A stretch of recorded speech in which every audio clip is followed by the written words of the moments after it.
जय गजानन माऊली. मी पूनम सुहास काळे पूनम किचनमध्ये तुमचं हार्दिक स्वागत करत आहे.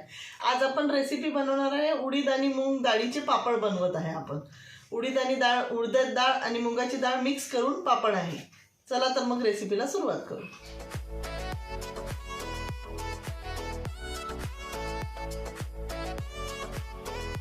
हे दोन प्रकारच्या डाळी मी आणलेल्या आहे. ही मुगाची डाळ आहे, एकत्रच केली मी. 1 किलो मुगाची डाळ घ्यायची आणि 1 किलो उडदाची डाळ घ्यायची. असा उडीद सोल आणायचा आणि हे आता छान चाळणीने असं गाळून घ्यायचं आहे आपल्याला. हे पूर्ण गाळून घ्यायचं व्यवस्थित आणि असं कॉटनच्या कापडावर टाकायचं. कॉटनच्या कापडावर टाकल्यानंतर हे जे डाळ आहे ही पूर्ण अशी आपण पुसून घ्यायची. याला कपड्यालाच चांगली पुसून घ्यायची, धुवावं नाही लागत ही डाळ. हे बघा,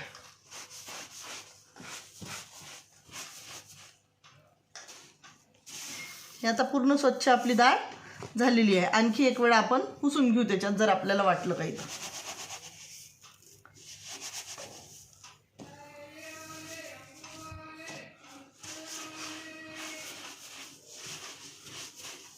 हे बघा, आता हे स्वच्छ झालेली आहे डाळ. आता ह्या डाळीमध्ये आणि ह्या डाळीमध्ये फरकच दिसत आहे आपल्याला. हे बघा, हे अजून स्वच्छ करायचे आणि हे स्वच्छ झालेली आहे. पूर्ण जे असते पावडर वगैरे ते पूर्ण निघून जाते. तर अशी आपल्याला हे पूर्ण स्वच्छ करून घ्यायची आहे. हे अशी स्वच्छ करून घ्यायची पूर्ण डाळ. हे बघा, कपड्याने पावडर जे आहे तर हे निघून जाते अशी. हे बघा, पूर्ण आपण आता हे छान स्वच्छ करून घेतलेली आहे डाळ. आणखी एक वेळा करून घेऊ आपण.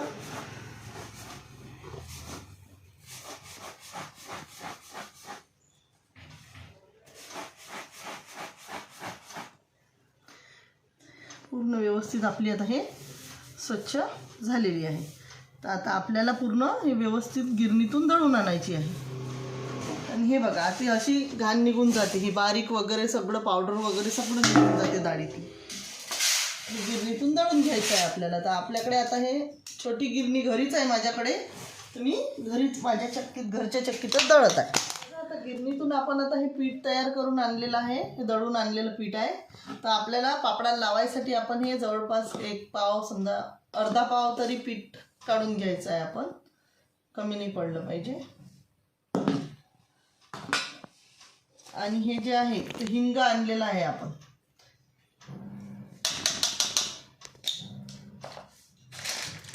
दोन रामबंधू मसाल्याचे पुडे आणलेले आहे. त्याच्यानंतर आपण मिरे आणलेले आहे. हे 50 ग्रॅम मिरे आणलेले आहे. तर 25 ग्रॅम मी बारीक करून घेतलेले आहे. असे खलबत्त्यामध्ये जाड कुटून घ्यायचे हे मिरे.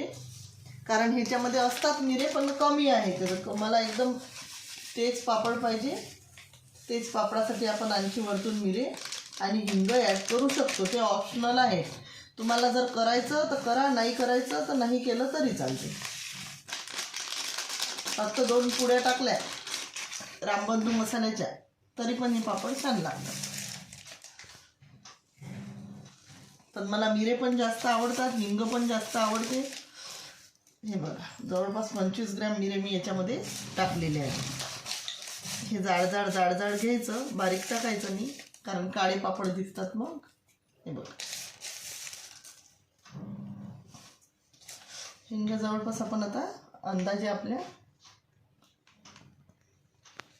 जास्त पाहिजे म्हणून हा 1 चम्मच हिंग आपण याच्यात टाकून घेणार आहे. पोहे खायचा 1 चम्मच हिंग आपण वापरलेला आहे. आता हे पूर्ण मिश्रण एकत्र करून घ्यायचं आहे आपल्याला गोळा तयार करायसाठी. उडती बरं कॅमेऱ्यावर. मिक्स करून घ्यायचं आहे आपल्याला. पूर्ण मसाला असा एकत्र झाला पाहिजे.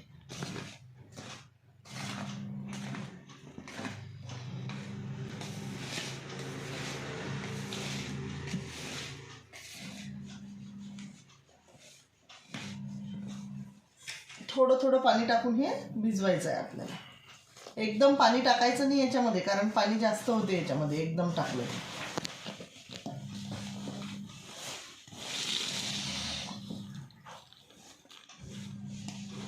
कारण पीठ आपल्याला घट्ट मळावं लागते, उंडा एकदम घट्ट करावा लागतो. असं थोडं थोडं पाणी टाकूनच आपल्याला गोळा तयार करायचा आहे. आपल्याला पापडासाठी लागणार. एकदम पाणी टाकलं की पातळ होऊन जाते, पातळ झालं की पापड लाटायला कठीण जातात आणि पापड पण आपला खराब होते. जेवढा गोळा एकदम घट्ट असला तेवढा पापड चांगला येते आपला, कारण आपल्याला कांडून कांडून तो गोळा नरम करायचा आहे. हे बघा, सगळ्यात कठीण काम आहे हे पापडाचं.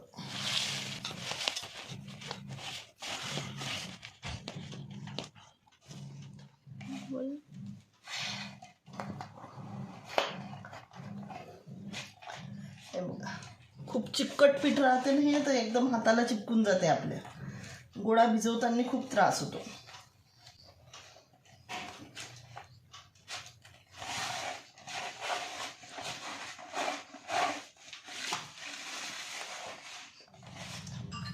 बघा, आपला आता हा गोळा तयार झालेला आहे पापडाचा. ह्याला आपण आता छान असं तेल लावून मुरत ठेवायचं आहे. आपल्याला आणखी एक वडा चुरायचा आहे. तेल भरपूर घालायचं आहे.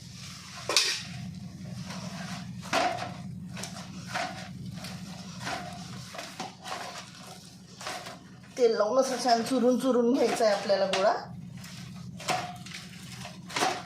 जेवढा चांगला चुरला तुम्ही गोळा तेवढे चांगले पापड येतात.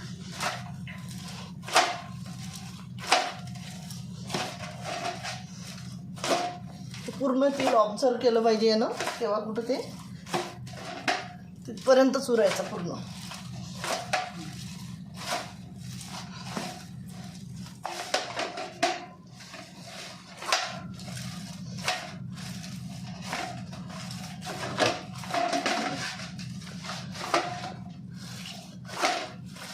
सगळ्यात जास्त मेहनत गोळा करायलाच लागते आपल्याला. पापड लाटायला तर लागते. खूप मेहनतीचं काम आहे हे, पण खायला खूप टेस्टी लागतात पापड अशा पद्धतीनं जर केले तर.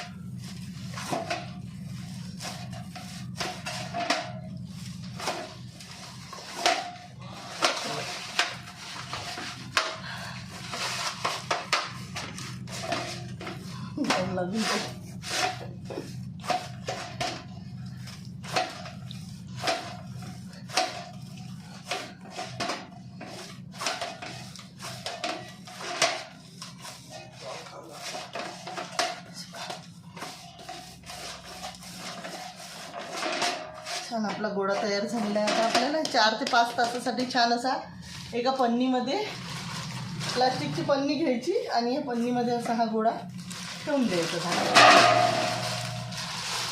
असा पूर्ण व्यवस्थित झाकून गोळा ठेवून द्यायचा. आपला आता हा गोळा छान मुरलेला आहे. याच्यातला आपण आता थोडा काढून घेऊ.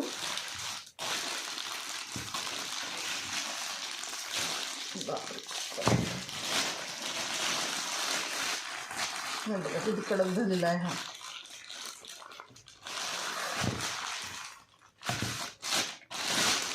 एवढा घेऊ आपण आता सध्याचा. बाकी सगळा झाकून पन्नीमध्ये व्यवस्थित ठेवून द्यायचा.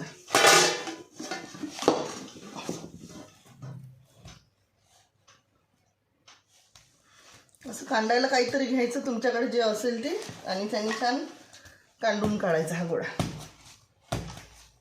कांडून मस्त नरम करायचा. बघा आता किती मस्त उंडा आपला, किती कडक होता, छान कांडून मस्त असा नरम झालेला आहे. तरी पण अजून आता एक वेळा असा करून बघायचा. असा आहे बा, तुटत आहे. हा तुटला म्हणजे अजून आपला उंडा झाला नाही. असा ओढला म्हणजे तुटला म्हणजे हा उंडा अजून व्हायचा राहिला आपला.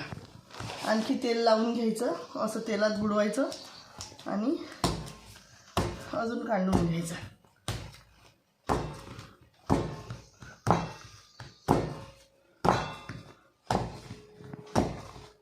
जेवढी जास्त मेहनत केली या उंड्याला तेवढा चांगला होते. कधी उंडा असा लांबवला की लांबते, तुटत नाही. म्हणजे आपला हा गोळा आता तयार झालेला आहे बा.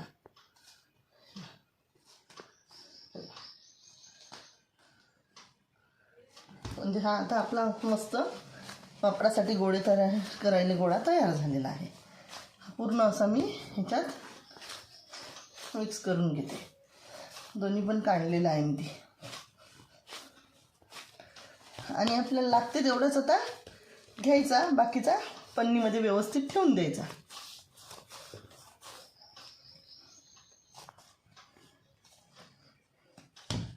एवढ्या याचे गोळे तयार करून घ्यायचे आपल्याला छोटे छोटे.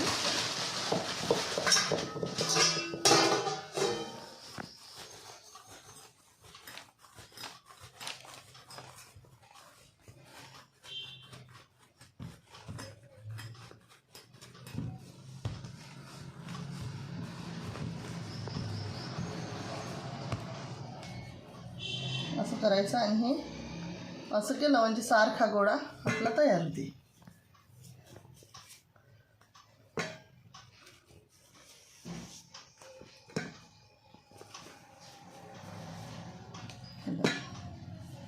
एका आकाराचे छान गोळे तयार होतात असे गोळे केले म्हणजे.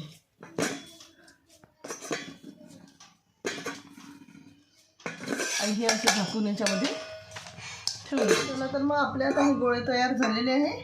छोटे छोटे छोटे छोटे करून घेतलेले आहे आपण. हे थोडं असं तेल टाकायचं याच्यामध्ये. आणि हे म्हणजे याच्यासाठी की हे इकडे चिपकत नाही तेल टाकलं म्हणजे. हे बघा असे सुटसुटीत राहतात आपले.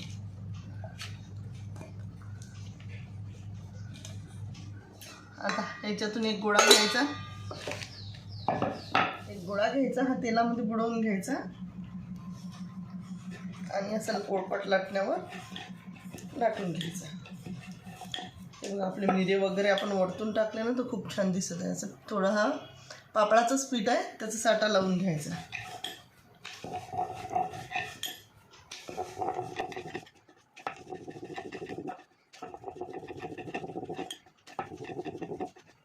असे मस्तपैकी पापड लाटून घ्यायचे. छान पातळ पापड लाटायचे.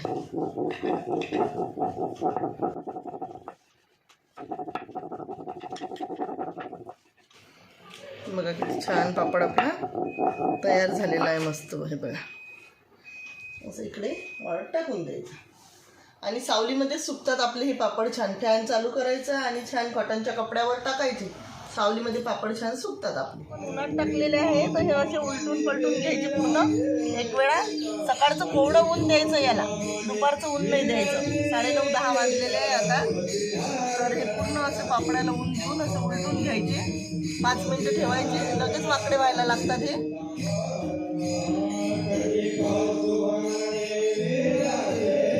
आता हे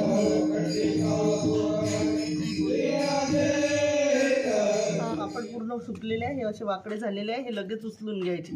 जास्त ऊन नाही द्यायचं याला. खूप कडक उन्हात नाही टाकायचे कारण की लाल होतात ते नंतर. मग आपण म्हणतो पापड का बरं लाल झाले, तर जास्त कडक उन्हात टाकले की लाल होतात.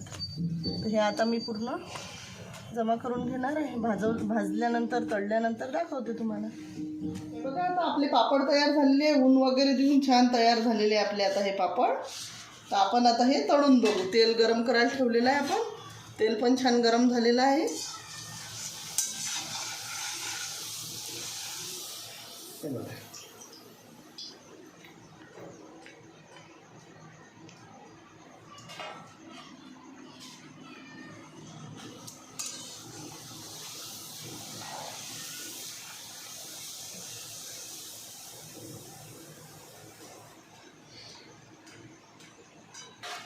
सुगंध पण खूप भारी येत आहे आणि तळून झालेले पण छान आहेत ते. हे बघा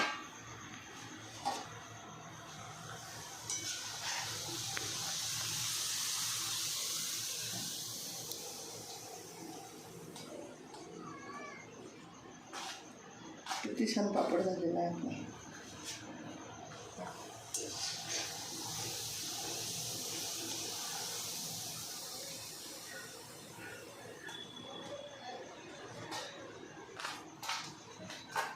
छान आता हे तळून झालेले आहे आपले पापड. आणखी एक आपण आता हे वेगळ्या पद्धतीचा केलेला आहे. थोडे जिरे मिक्स करून तो पण पापड आपण आता बघू कसं झालं.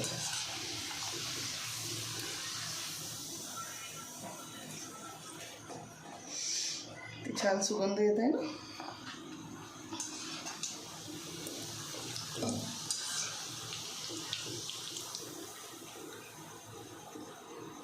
छान फुलत आहे पापड आपले. हे आता आपले पापड तयार झालेले आहेत. आता आपण एक भाजून बघणार आहे पापड. गॅसवर भाजून पण दाखवत आहे तुम्हाला गॅसवर. असं छान अलटून पलटून छान भाजून घ्यायचं मस्तपैकी. खमंग असा पापड झालेला आहे आपला मस्त. हे बघा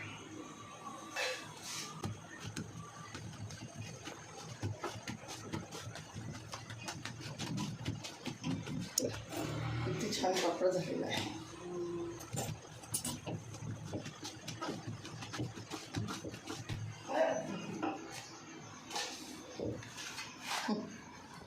हे आपण छान तळून घेतलेले पापड आहे. एकदम मस्त असे खुशखुशीत पापड झालेले आहे आपले. आणखी भाजून घेतलेला पापड आहे. हा पण बघा किती छान असा खुसखुशीत झालेला पापड आहे. खूप छान लागतं ते पापड खायला. तुम्हाला जर माझी पापडाची रेसिपी आवडली असेल तर माझ्या चॅनलला लाईक करा, शेअर करा आणि सबस्क्राईब करायला विसरू नका. सबस्क्राईब केल्यानंतर बाजूने जे बेल आयकॉनचं बटन राहते ते दाबायलाही विसरू नका. पापड बघून माझ्याच तोंडात पाणी सुटत आहे. तुम्ही पण या सगळेजण पापड खायला. चला तर मग बाय.